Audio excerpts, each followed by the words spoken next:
Roblox player decided to meet someone he met online and almost never came back. This is the story of Ryan and why some people should never be trusted outside the game.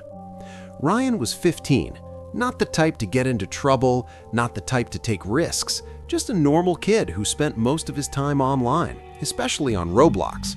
For him, it wasn't just a game, it was where he talked to people, where he felt more confident, where things were simple. In real life, he wasn't very social. He had a few friends at school, but nothing serious, nothing deep, just people he joked with sometimes. But online, it was different. One night, while playing a random Roblox game, he got a message from someone he had never seen before. The username was strange, something like noface_47. At first, Ryan ignored it, thinking it was just another random player trying to talk, but then another message came in. "You're pretty good at this game." Ryan replied with a simple thanks and kept playing. Nothing unusual, just a normal conversation. But then the messages kept coming, not about the game anymore, about him. "Do you always play this late?" Ryan paused for a second before answering. "Yeah, sometimes." The reply came almost instantly. "I see." Something about that felt off, but not enough to stop. They kept talking, day after day, playing together, messaging outside the game. Slowly, this random player became the person Ryan talked to the most. He didn't know his real name, didn't know what he looked like, but it didn't matter. It felt normal, too normal. And that's how it started. Over the next few weeks, noface_47 started to become more personal. He would ask things like, "Are you home alone right now?" Or, "What time do your parents come back?" Ryan laughed it off at first, thinking it was just weird humor, but the questions didn't stop. And then one night, everything changed. They were in a game together, just talking like usual, when noface_47 sent a message that made Ryan stop completely. "We should meet." Ryan stared at the screen for a few seconds, not sure how to respond. He had never met anyone from Roblox before. It felt strange, unreal. "I don't know," he typed back. The reply came immediately. "Why not? We've been talking for weeks." Ryan hesitated.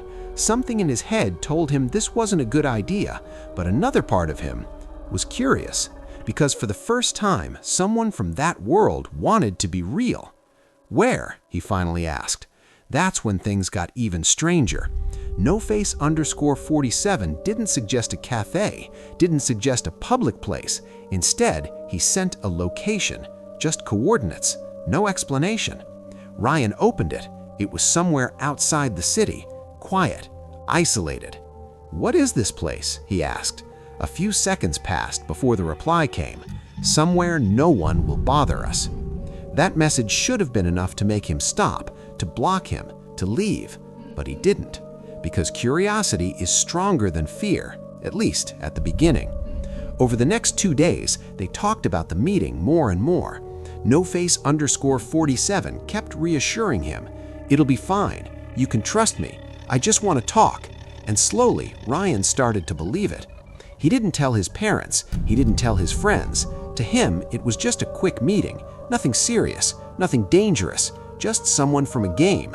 But this is where everything went wrong. Because the night before the meeting, noface_47 sent one more message. "Come alone." Ryan read it twice. Something about that felt different, not like a suggestion, like a rule. And for the first time, he felt real doubt. He stared at the screen, thinking about it, thinking maybe he shouldn't go, maybe this was a bad idea. And honestly, it was. So before we go further, I need you to do something. If you've ever trusted someone online or thought about meeting someone from a game, hit like right now and subscribe to the channel because I post stories like this every week. Stories that seem normal at first until they turn into something much worse. And trust me, what happened to Ryan next is exactly why you should never ignore that feeling. Because he didn't listen to it, he didn't stop, and the next day he went. The next day, Ryan left the house earlier than usual, telling no one where he was going. his phone fully charged, the location saved, his heart beating faster than he expected. Because now it wasn't just an idea anymore, it was real. The place was far, outside the city, quiet roads, almost no people, the kind of place you don't end up by accident. As he got closer, the streets became emptier, houses disappeared, and eventually it was just trees, a narrow road, and silence. He checked the map again. This was it. The pin was right ahead. He slowed down, looking around, expecting to see someone, anyone, but there was nothing. No cars, no houses, just an old parking area near what looked like an abandoned building. He stopped. For a moment, he thought about turning back. Something didn't feel right, but then his phone buzzed. "You're close." Ryan froze. He looked around again, more carefully this time. Still no one. "Where are you?" he typed. The reply came instantly. "I can see you." His stomach dropped. "Stop joking," he sent back, trying to keep it light, trying not to panic. "Go to the building." Ryan looked at the structure ahead. Broken windows, faded walls, the kind of place you wouldn't enter alone. He hesitated, but then he walked forward, step by step, gravel crunching under his shoes, every sound louder than it should be. He reached the entrance. The door was already open. That was the first thing that felt really wrong, like someone was expecting him. He stepped inside. The air was colder, heavier, quiet in a way that made every movement echo. "Hello?" he called out. No answer.